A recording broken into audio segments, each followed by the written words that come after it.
Hello guys, ఈరోజు మనం ఒక కొత్త కొరియన్ సిరీస్ని ఎక్స్ప్లెయిన్ చేసుకుందాం.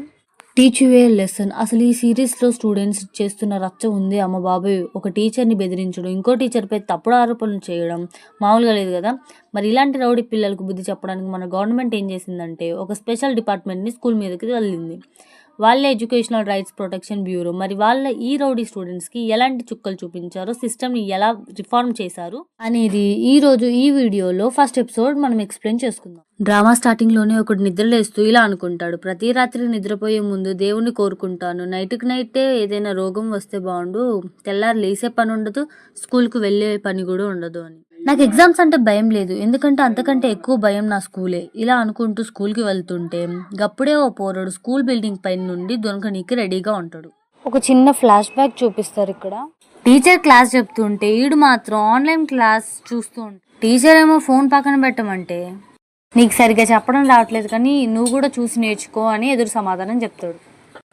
టీచర్స్కి రెస్పెక్ట్ ఇచ్చి మాట్లాడాలని తెలీదా అని అడిగిద్ది. నువ్వు నోరు మూసుకొని నీ పన్ను చూసుకో అని అంటాడు. ఇది విని ముందలున్నాడు హీరోలాగా లెగిసి వీని కొడతాడు. కింద పడ్డోడి ఆకురోడి బ్యాచ్ వచ్చి టీచర్ ముందలే వీని కొడతారు. నెత్తి మీద మాప్ పెట్టి కర్రేమో. ఇప్పుడు కర్ర ఇచ్చినోడు ఈ ఎపిసోడ్లో కొంచెం మెయిన్ లీడ్ కాబట్టి వీడిని అమాయక చక్రవర్తి అని పిలుచుకుందాం. ఈ అమాయక చక్రవర్తి టీచర్స్కి కంప్లైంట్ ఇద్దామని ఆడదాగా పోతే ఇక్కడ టీచర్సే వీళ్ళని చూసి భయపడుతున్నట్టుగా మాట్లాడుకుంటారు. 2 సంవత్సరాల క్రితం ఏదో టీచర్ చనిపోయింది, అలానే మనకు కూడా జరిగిద్ది, మనం దేంట్లో ఏళ్ళు దూరకూడదు అన్నట్టుగా వీళ్ళు మాట్లాడుకుంటుంటే వీడు వీడిని తిరిగి వచ్చేస్తాడు. ఈ ఫ్లాష్ బ్యాక్ని వీడు గుర్తు తెచ్చుకుంటూ ఉంటే వాడు పైనుంచి దూకి వాడి కళ్ళ ముందలే కాళ్ళ దగ్గరే పడి చచ్చిపోతాడు. పోలీసులు వచ్చినప్పుడు కూడా వీడు అక్కడే ఉండడం చూసి ఆ ఆకురౌడి బ్యాచ్ వాళ్ళు వీడిని బుల్లింగ్ చేయడం స్టార్ట్ చేస్తారు. వీడిని కూడా చాలా కొట్టడం అలాంటివి చేసుకుంటూ ఒకరోజు మందు కూడా దాపిస్తాడు. వీడు కూడా అలానే టెర్రస్ పైకి వెళ్ళి వాళ్ళలానే చచ్చిపోదామని ట్రై చేస్తాడు, కానీ భయమేసి వెనక్కి తిరిగి వచ్చేస్తాడు. తిరిగి వస్తుంటే ఆ రౌడీ బ్యాచ్లో ఒకడు ఫైటింగ్ ప్రాక్టీస్ అని వీడిని కొడుతూ ఉంటాడు. నువ్వు కూడా కొడతావా, కొట్టు కొట్టు కొట్టు అనుకుంటూ కళ్ళు మూసుకొని ఉంటే అప్పుడే పడేలుమని చెంప పగిలిపోయిద్ది. ఎగిరి పడతాడు. అదవా కళ్ళు తెరిచి చూస్తే ఇక్కడ మన సిరీస్ హీరో ఉంటాడు.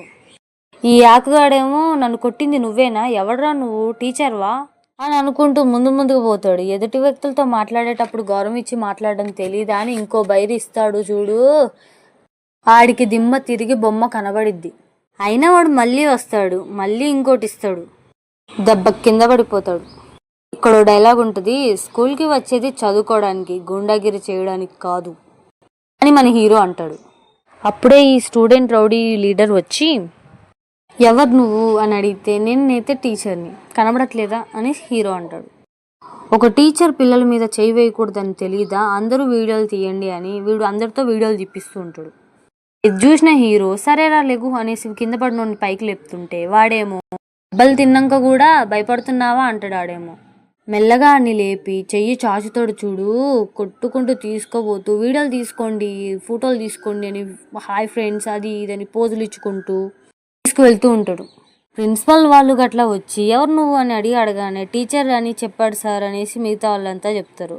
నాకు తెలియని టీచర్ ఎవరు అని ప్రిన్సిపల్ అంటే, అది నేను Korean educational rights protection bureau ఇన్స్పెక్టర్ని, నా పేరు నాహోజిన్ అని ఐడెంటిటీ కార్డ్ చూపిస్తాడు.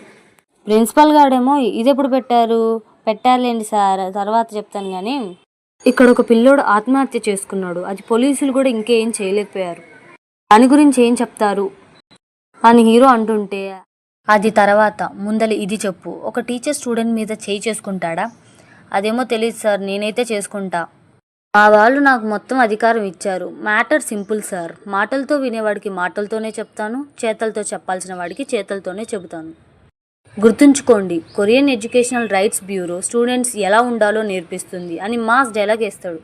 నెక్స్ట్ సీన్లో ప్రిన్సిపల్ హీరోని కూర్చోపెట్టి, మన స్కూల్లో పొలిటీషియన్ కొడుకున్నాడు, వాడు ఫస్ట్ వస్తే మనకెంతో మంచిది, అయినా వాళ్ళు డబ్బున్నోళ్ళు, మనకెందుకు వాళ్ళతో అని చెప్తుంటాడు. కరెక్టే సార్, మీరు చెప్పింది నిజమే, మనం భయపడాలి, మరి మనం భయపడితే వాళ్ళని దారిలో పెట్టేది ఎవరు సార్, ఓ పని చేద్దాం, ఈ రోజు నుంచి వాడి క్లాస్ నేనే తీసుకుంటా, క్లాస్ టీచర్గా నేనే ఉంటా అని చెప్పేసి పోతాడు క్లాస్కి వచ్చి అటెండెన్స్ తీసుకుంటూ చనిపోయిన వ్యక్తి గురించి అడుగుతాడు.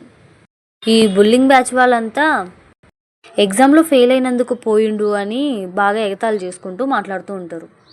ఏమో నాకెందుకో వీళ్ళు బుల్లింగ్ వల్ల చనిపోయాడేమో అని డౌట్ అనేసి అంటుంటే, లేదు లేదు ఎగ్జామ్స్ ఫెయిల్ అయినందుకే దూకి చచ్చిపోయిండు, తుయ్యని దూకి చచ్చిపోయిండు అని ఎక్కిరించుకుంటూ చెప్తుంటే హీరో మూతి పట్టుకొని విసురుతాడు, కింద పడతాడు. తమాషా చేస్తున్నారు, ఈ క్లాస్ వాళ్ళు ఏదో తేడాగా ఉన్నారని బుక్ తీసుకుంటుంటే వాడు కింద పడ్డాడు వచ్చి కొట్టడానికి వస్తాడు. బుక్ తీసి నెత్తిని ఒకడు విక్తే దెబ్బ కింద అనుకుంటాడు. ఈ క్లాస్లో ఒక్కళ్ళు కరెక్ట్ లేరు, నిజం ఎవరు చెప్పట్లేరు, అందుకని మీకు మైండ్కి కాదు మీ బాడీకి కూడా కొంచెం పనిష్మెంట్ కావాలి, అందరూ పుషింగ్ పోజ్లోకి రండి అని చెప్తాడు. 3 లెక్క పెట్టేలోపు అందరూ పుషప్ పొజిషన్లోకి రండి అని చెప్తాడు. ఫుల్ యాటిట్యూడ్తో టీచర్తో ఇలా అంటాడు, సార్ ఎగ్జామ్స్కి టైం చాలా తక్కువగా ఉంది, మేము చదువుకోవాలి, మీ బ్యూరో వాళ్ళు మా చదువును ఆపడానికి వచ్చారా లేక చదివించడానికి వచ్చారా అనేసి అంటాడు. అరే అవన్నీ నాకు తెలియదు, నేను 3 లెక్క పెట్టేసరికి పుషప్ పొజిషన్లోకి వస్తారా రారా అని హీరో అడుగుతాడు.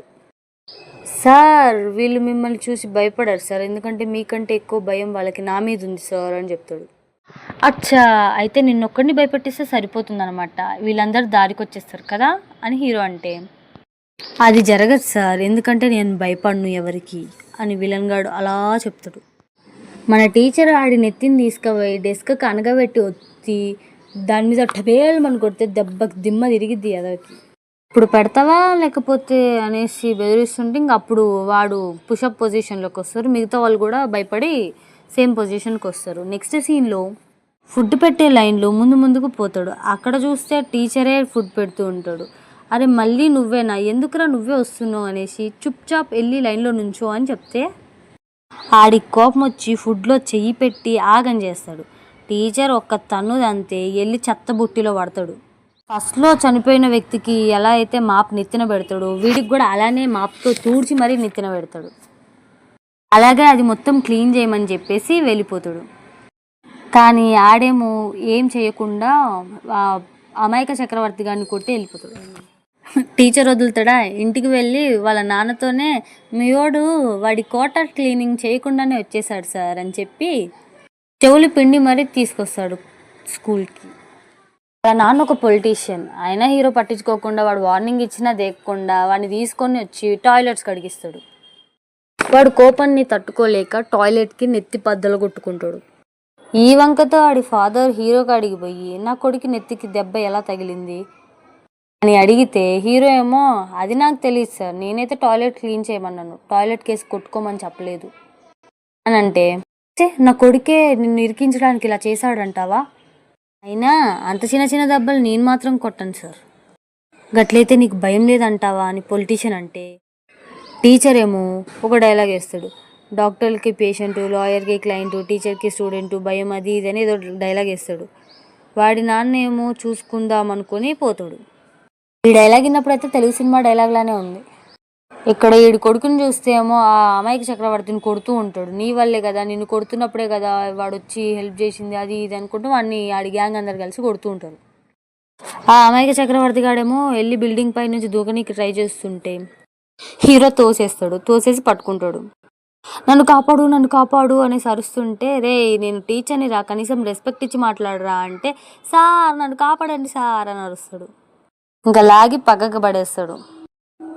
వాళ్ళు నిన్ను కొడుతూనే ఉంటారు కదా, నువ్వేం చేయవా అని హీరో అడిగితే నేనేం చేయగలను సార్, భయపడి పరిగెత్తడం తప్ప వాళ్ళని కొట్టడం కూడా నాకు రాదు అనేసి అంటే, అయితే పరిగెత్తు, ఊరుకు అలానే ఊరుకు, అక్కడ స్తంభం దాకా ఊరుకు, నీ వెనక కుక్క వస్తుందని అనుకొని ఊరుకు అనుకుంటూ ఊరికిస్తూ ఉంటాడు.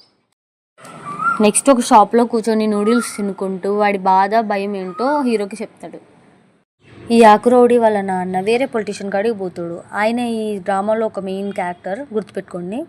ఆయన దగ్గరికి వెళ్ళి ఈ కొరియన్ ఎడ్యుకేషనల్ రైట్స్ బ్యూరో మీరే క్రియేట్ చేశారా అని అడిగితే 2 సంవత్సరాల క్రితం స్టూడెంట్ టీచర్ని చంపినాడు కదా, అలా మళ్ళీ జరగకూడదని ఇది క్రియేట్ చేశాను అని చెప్తాడు. ఇదేదో బ్యాక్ స్టోరీ ఉన్నట్టుంది, మనం పోతున్న కొద్ది ఎపిసోడ్లలో కనిపించవచ్చు. అవన్నీ నాకు తెలీదు, నా కొడుకు మాత్రం ఈ బ్యూరో వల్ల ఇబ్బంది పడుతున్నాడు అని చెప్తే, కొన్ని రోజులు ఆగండి సార్, మనం ఇప్పుడే కదా స్టార్ట్ చేసింది, ఇంకొన్ని రోజులు ఆగండి అంటే వీడు ఆగకుండా వార్నింగ్ ఇచ్చి వెళ్ళిపోతాడు. మినిస్టర్ వాడు ఈ బ్యూరోని ఆపడానికి ఏదో ఒక ట్రై చేస్తాడని ముందే గమనించి వాడి గురించి మీడియాకి లీక్ చేస్తాడు. ఆ మినిస్టర్ వాడి కాడికి పోయి ఎందుకు చేసావు ఇలాగా అని అడిగితే నాకు ఈ బ్యూరో చేయడానికి 2 సంవత్సరాలు పట్టింది. దాన్ని నువ్వు ఆపడానికి ట్రై చేస్తే నేను ఇంతకంటే ఏదైనా చేస్తా అనేసి ఇంకా చెప్తాడు. ఇద్దరం ఒకటే పార్టీలో ఉన్నాం, ఇలా ఎందుకు చేస్తావు, నాతోనే ఎందుకు, ప్రపంచంలో ఎంతమంది ఉండగా నాతోనే ఎందుకు ఇలా చేసావని అడిగితే మినిస్టర్ ఇలా అంటాడు, నీ కొడుక్కి బుద్ధి రావడం కోసం అని చెప్తే దెబ్బకి షాకే అక్కడే కూర్చుంటాడు.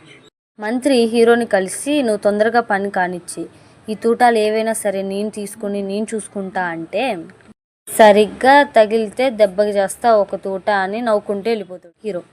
లీడర్ గాడిని వాడి ఫ్రెండ్సే ఎక్కిరిస్తూ ఉంటే చూసి కోపం తట్టుకోలేక బయటికి వెళ్ళిపోతాడు. ఇక్కడ బయటేమో హీరో ఇంకా అమాయక చక్రవర్తి మాట్లాడుకుంటుంటే జనాలందరూ క్లాస్లో పోరగాళ్ళందరూ బయటకు వచ్చి అరుస్తుంటే ఏమైందా అని వెళ్ళి చూస్తే ఈ విలన్ గాడు పొరగాడేమో వెళ్ళి పెట్రోల్ మొత్తం వాడి క్లాస్ రూమ్లో పోసి తగలబెట్టడానికి చూస్తుంటే హీరో వచ్చి ఒక తన్ను దంతాడు. అరే నీకు కొంచెం కూడా పశ్చాత్తాపం అనేదే లేదురా నీకు అనేసి లైటర్ తీసి కిందేసేస్తాడు. ఆ మంట వాడెమ్మడ పడి మొత్తం వాడిని చుట్టేస్తుంది మంట అంతా. అప్పుడు ఆ ఎదవ నన్ను క్షమించండి క్షమించండి అని అరుచుకుంటూ కాపాడండి అని చెప్తూ ఉంటాడు హీరోకి.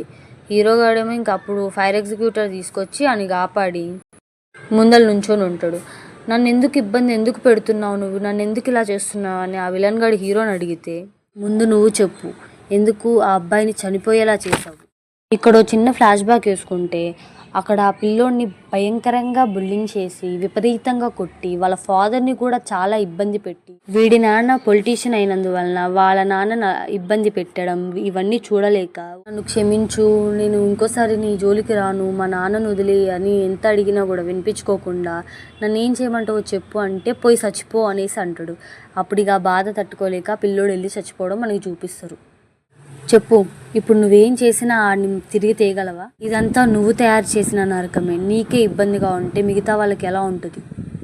ఇప్పటి నుంచి నువ్వు బ్రతికి చూడు ఈ నరకంలో అనేసి చెప్పేసి హీరో వెళ్ళిపోతాడు. ఆ బ్యూరో వాళ్ళు ఆ పిల్లోడు చనిపోవడానికి కారణమైన వాళ్ళ వ్యక్తుల ఫోటోలు డీటెయిల్స్ మొత్తం రివీల్ చేస్తారు ఫోన్లో గట్లా. మొత్తం దెబ్బకి ఇంకా పోలీసులు వచ్చి వీళ్ళని అరెస్ట్ చేస్తారు. ఎపిసోడ్ లాస్ట్లో మినిస్టర్ ఒక సమాధి కాడికి పోయి పువ్వులు పెట్టి బాధపడుతూ ఉంటాడు. సేమ్ అక్కడే మన హీరో కూడా వచ్చి బాధపడుతున్నట్టు చూపించుకుంటూ ఈ ఎపిసోడ్ ముగిస్తారు. అర్థమైందో లేదో తెలియదు కానీ నేనైతే చాలా ట్రై చేసి చెప్పాను. ఏమైనా మిస్టేక్స్ ఉంటే నాకు కమెంట్స్లో చెప్పండి, నెక్స్ట్ టైం అవి రిపీట్ కాకుండా చూసుకుంటాను. కొత్తగా స్టార్ట్ చేశాను, మీరు ఎంకరేజ్ చేయాలి కదా, కొంచెం లైక్ చేసి మీ ఫ్రెండ్స్కి షేర్ చేయండి, సబ్స్క్రైబ్ చేసుకోవడం మర్చిపోద్దు. మరో వీడియోలో మళ్ళీ కలుద్దాం. నెక్స్ట్ ఎపిసోడ్ తొందరలోనే పెట్టేస్తాం.